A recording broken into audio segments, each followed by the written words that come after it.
Muy buen día, tarde o noche. El día de hoy mi grupo les va a hablar sobre el modelo epistemológico de las ciencias, el debate internacionalista y el externalista. Los integrantes son Jonathan Mogrovejo, Elina Morán quien les habla, Cruz María Saldarriaga, Madeleine Gardenia Solórzano, Ana Belén Patiño, Fátima Yulexi Silva y Lilibet Estefanía Kichim. Como introducción tenemos eh, toda investigación científica debe basarse en la epistemología y queremos pues basarnos en lo que significa la aplicación de una estructura sistemática que se puede ver y analizar a través de algunas cosmovisiones particulares en donde la ciencia se presenta como una herramienta que permite a las personas obtener los resultados de la aplicación en la vida cotidiana o en el convivir con las demás personas. Para entender mejor el tema en que vamos a discutir, digamos que entendemos a la epistemología como el estudio de las ciencias y las actividades científicas que queremos resaltar y en sí mismos, pues vemos de otro lado un modelo compuesto de la ciencia ambiental que intenta explicar teorías o fenómenos nuevos que son menos conocidos, más complejos, así en términos como más simples. Un modelo cognitivo representa lo que es una posición filosófica y sobre un concepto del conocimiento proporcionado por partes donde provienen y cómo es verificado este conocimiento.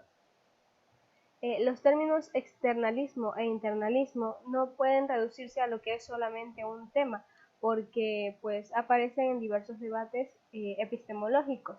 Y hay dos tipos de argumentos en el cual uno se centra en la parte filosófica en la que trabaja en el campo de la justificación de las creencias religiosas y el otro en cambio se encarga de lo que es más sistemático, o sea, estos términos internalistas y externalistas ciertamente son englobados, pero para darle sentido a ciertos matices y significados. Eh, digamos que también es basado en las ciencias crecientes religiosas, en donde en las siguientes páginas se abordarán temas que reformarán y plantearán lo que es los autores cuyas ideas están interesados en estas interpretaciones.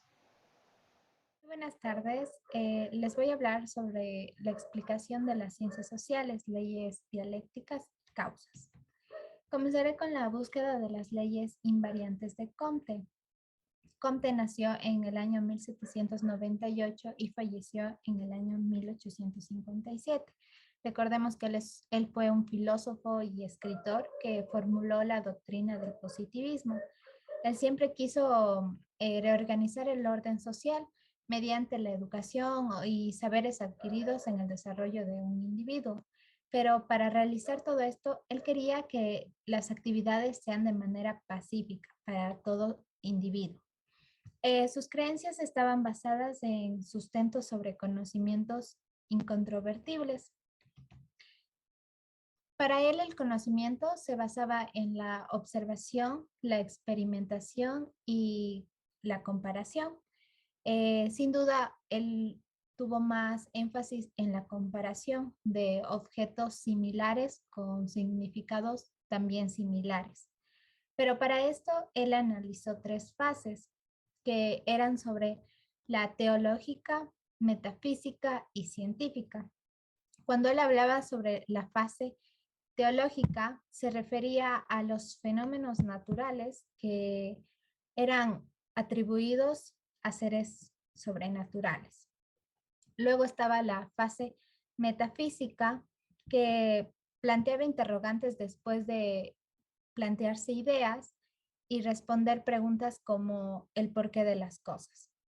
Y como última fase la científica, que decía que no hay una idea absoluta.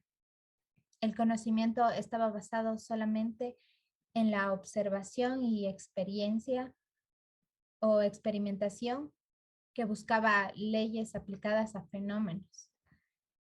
Continuamos con la explicación dialéctica de Marx. Marx era un alemán, filósofo, economista, sociólogo, periodista y político. Él siempre promulgó el sistema comunista y su teoría estuvo basada en la lucha de las clases sociales. Por eso a él se le denominó como marxismo. Él siempre postuló que la burguesía eran los causantes de explotación de los trabajadores porque tenían mayor poder en toda la sociedad. Por eso él siempre quiso anular los bienes privados de la burguesía, todo este poder que tenían y repartir como una igualdad social, obviamente económicamente, ya que habían partes que no tenían absolutamente nada. También él hablaba sobre los valores y hechos que esto se retroalimentaba objetivamente. Buenas tardes con todos, mi nombre es Madeleine Gardenia Solorzano Naranjo y les voy a explicar acerca de la comprensión e interpretación de las ciencias sociales. Este tema abarca dos temas más, de los cuales el primer tema es acerca de Will Diddley y la explicación de las ciencias del espíritu. Bueno, él en sí nos dice que todas las disciplinas, incluida la historia, que hablan acerca de las culturas, deben de tener un significado epistemológico distinto al de las ciencias naturales. También nos dice que el objetivo de estudio es externo, no es externo al hombre, ya que él nace y se desarrolla dentro del entorno. Nos explica que las ciencias del espíritu se dan a través de la experiencia y varias experiencias de la vida humana componen las ideas, las acciones, los pensamientos, los sentimientos del ser humano. Y nos dice que tenemos que armar conjuntamente una idea para llegar a una respuesta en común. Bueno, el segundo tema es acerca de Henry Pritchett y su explicación acerca de la ciencia cultural y la ciencia natural. Él nos establece una diferencia entre estas dos ciencias y nos dice que está basada principalmente en el método que utilizan estas dos ciencias. Por ejemplo, el método de las ciencias naturales es el método generalizador. Es el mismo que hace un conjunto de conocimientos generales para formar conceptos universales y de esta forma formula leyes, a diferencia de las ciencias culturales, que usa el método individualista y este busca las singularidades de los aspectos de un determinado fenómeno. Bueno, eso es todo. A continuación, mi compañero, espero que me hayan comprendido. Muchas gracias. Muy buenas tardes, soy María Saldarriaga. Les voy a hablar sobre las bases fenomenológicas de las ciencias sociales.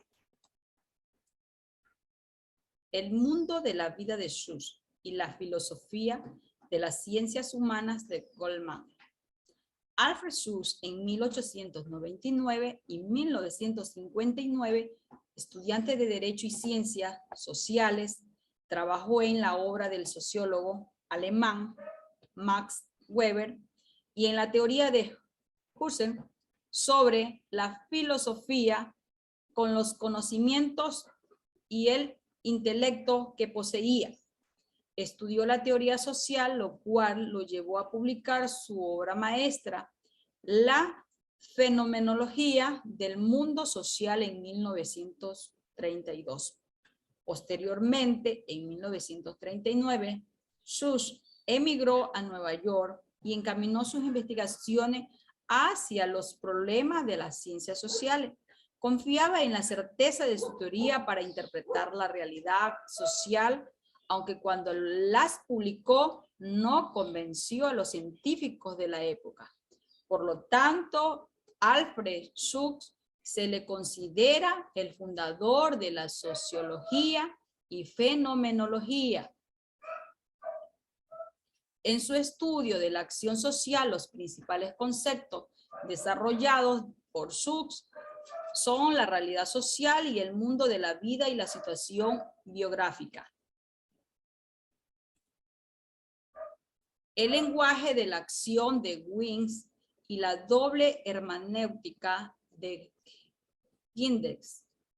La fenomenología también se ha relacionado con la hermenéutica, la cual se define como el arte basado en la interpretación de texto, desde la perspectiva de la filosofía definida por Hans-Georg Gadamer, denominada la hermenéutica, como la teoría de la verdad, y constituye el procedimiento que permite expresar la universalización de la capacidad interpretativa desde la personal y específica historicidad. La fenomenología hermenéutica como método está orientado a la descripción e interpretación de la estructura fundamentales de la experiencia vivida, al reconocimiento del significado del valor pedagógico de esta experiencia.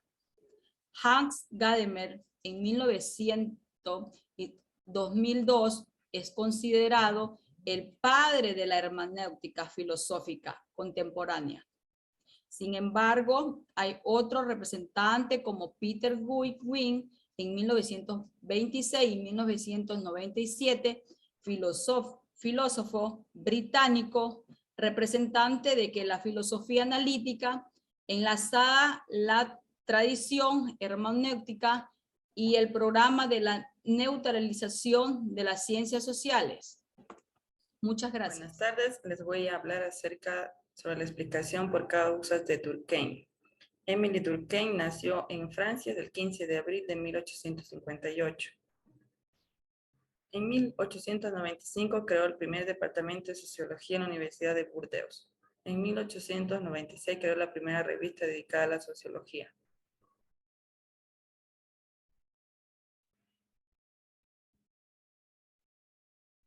Él utilizó el método hipotético, deductivo, la dialéctica e integración funcional. Todo esto lo denominó las reglas del método.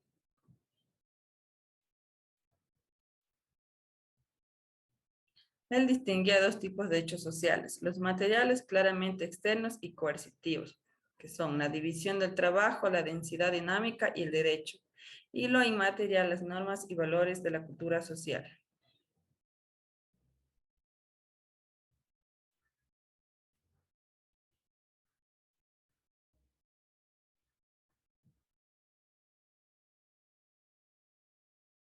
También se puede decir que del mismo modo que la normalidad se define por la generalidad, la explicación por Durkheim, de acuerdo con la causa, explica un fenómeno social, es buscar su causa eficiente, es definir el fenómeno antecedente que lo produce de manera inevitable.